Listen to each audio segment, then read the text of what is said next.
It's midday.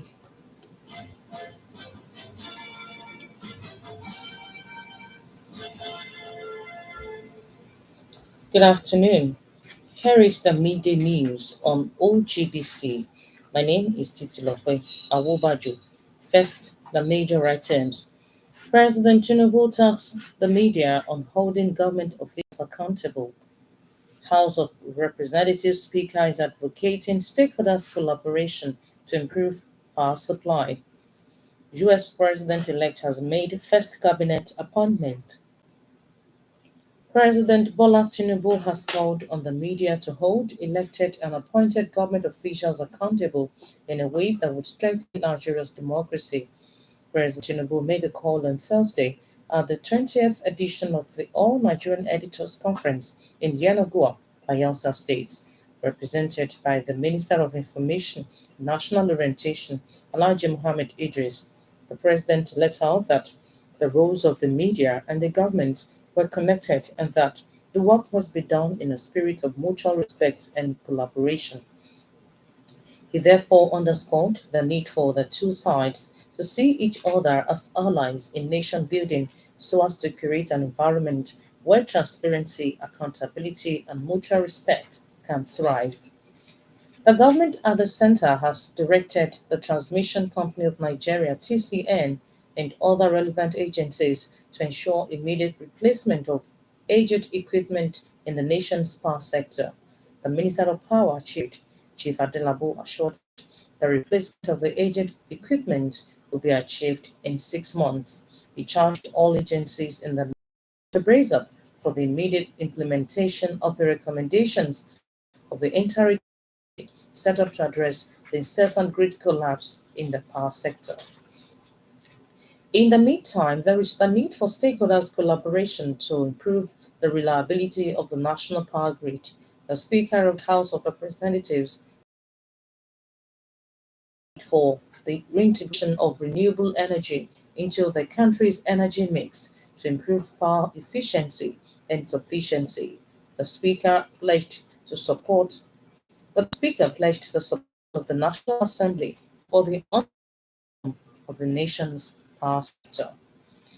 In another development, the Green Chamber of the National Assembly has called for increased budgetary allocation to the National Commission for Refugees, Migrants and Internally Displaced Persons. According to the Chamber, is necessary to enable the Commission to cater for the needs of displaced persons in their country.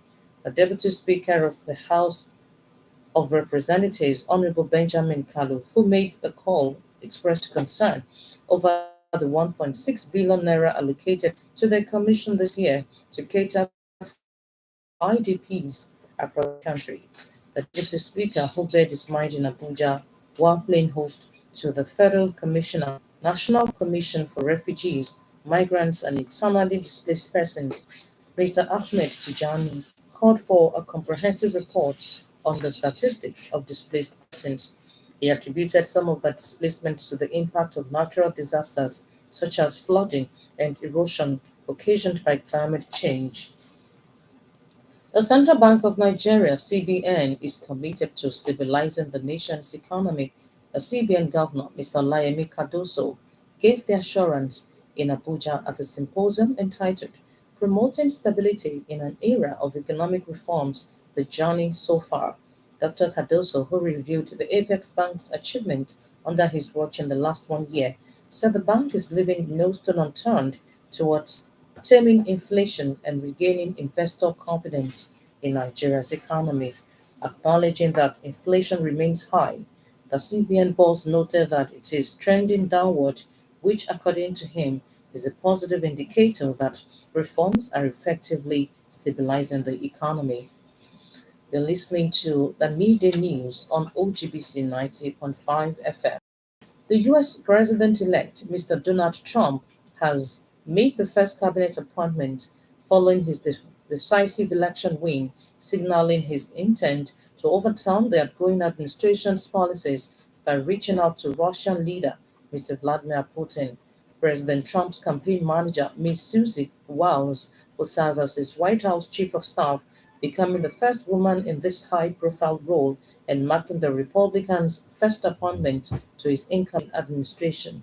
Mr. Trump's sweeping defeat of Democrat Kamala Harris is already shaking up United States and global politics just 2 days after Election Day and 2.5 months before he returns to the White House.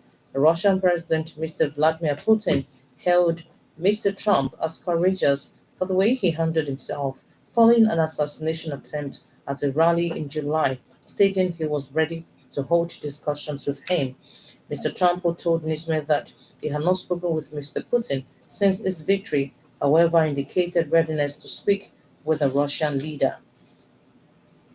Dutch police have arrested 57 people in the center of Amsterdam after clashes broke out involving young locals and Israeli football supporters. Prime Minister Dick Schoof condemned anti-Semitic attack, and Israeli Prime Minister Benjamin Netanyahu said two rescue planes to Amsterdam after what Israel's military described as severe and violent incidents against Israelis. The police spokeswoman told Dutch media that unrest had broken out around Dam Square in the heart of the capital. Involved supporters of Israeli club Maccabi Amsterdam for a Europa Cup match against Prime Minister Schoof said he had followed development with honor, adding that he had spoken to Netanyahu and emphasized that the perpetrators would be tracked down and prosecuted. The mayor of Ukraine's second city, Mayor Igor Terekov, said this Friday that at least 25 people were wounded in an overnight strike on an apartment block in Kharkiv. He stated that the 12-story residential building was struck by a bomb that partially destroyed the first and third floors. He added that the number of injured keeps increasing, noting that rescue efforts were underway for inhabitants trapped on the third floor. The Ukrainian President Chief of Staff, Mr.